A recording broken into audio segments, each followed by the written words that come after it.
Cara, e se o seu primeiro plantão, o personagem direto lá da série de Chernobyl, fosse parar na sua mão no seu primeiro plantão? O que, que você faria, cara? O que, que você precisa saber?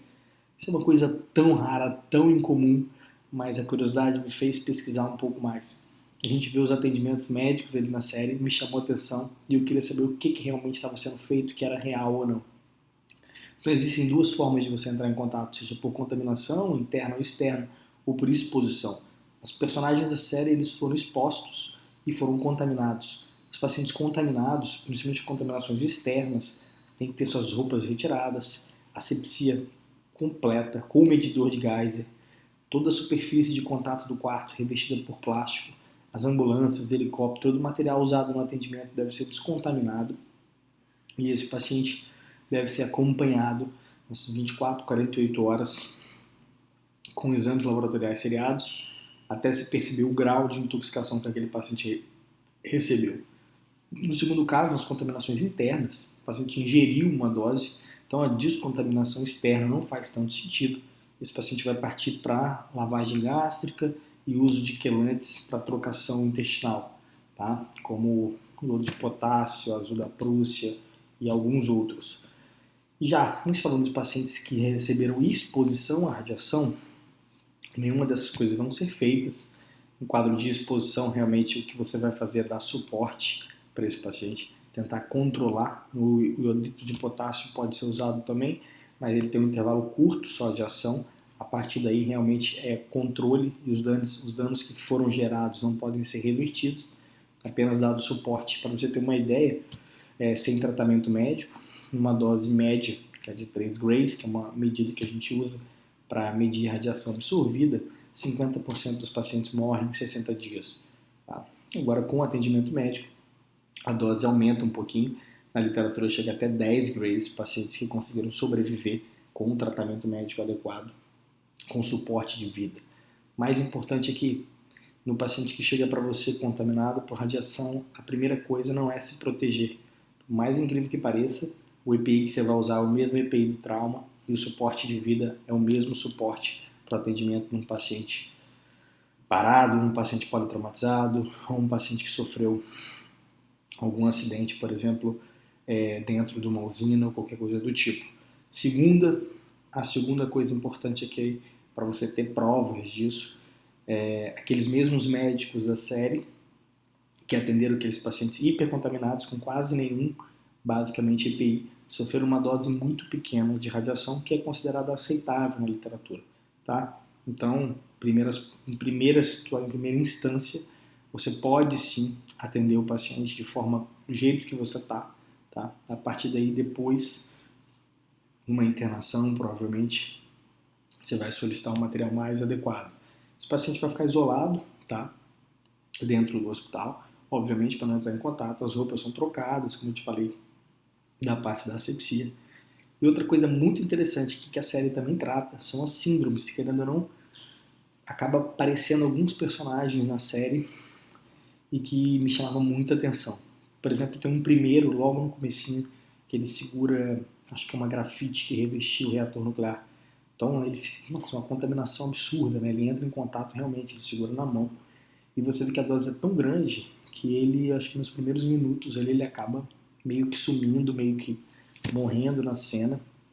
E provavelmente ele faz uma síndrome cerebral, que é a síndrome quase sempre fatal, tá? Uma dose muito alta, então você tem um dano pela radiação absurdo, até das células encefálicas, e o paciente morre por edema cerebral, ruptura total da estrutura encefálica. A partir daí, a gente tem outros pacientes que apresentam uma síndrome de radiação aguda. Eles começam com náuseas, tonturas, vertigens, vômitos, anorexia, fraqueza. Esses pacientes acabam se enquadrando nas outras duas síndromes, que são as síndromes do trato gastrointestinal e a síndrome hematopoética, né? Elas são inversamente proporcionais à dose, tá? A dose mediana provavelmente vai te colocar nessa síndrome gastrointestinal, com uma síndrome quase sempre fatal também, e uma dose menor nessa síndrome hematopoética.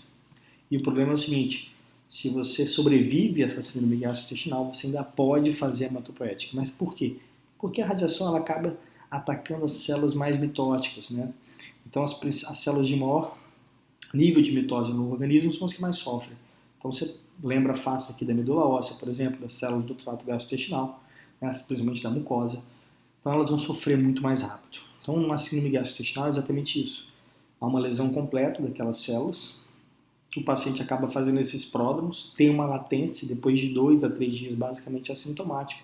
Quando ele perde as células senescentes do intestino e precisa de um novo conjunto celular, ele já não tem, porque ele teve uma lesão daquelas células tronco da mucosa. Então é basicamente um colapso hidroeletrolítico, perda de volume absurda, né? Um paciente quase sempre fatal também, como eu te falei. Choque volêmico muito grave, choque hipovolêmico muito grave.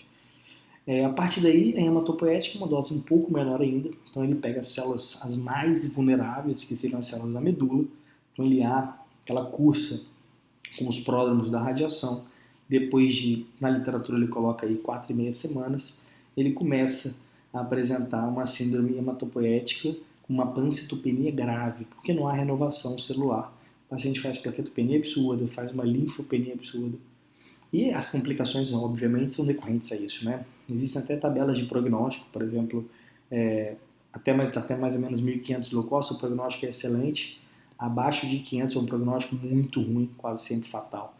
Tá? O paciente evolui para sepsis muito grave, perda de volume muito grave, hemorragias muito graves.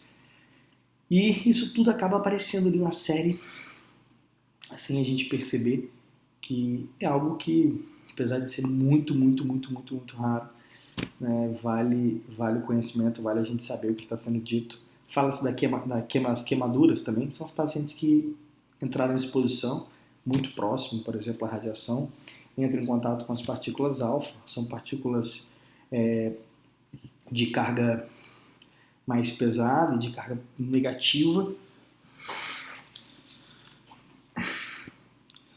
Então, além disso, na série, a gente tem uns pacientes queimados também, a gente vê processos de queimaduras graves, né? Esses pacientes foram expostos à radiação, muito próximos à fonte que emitia a radiação.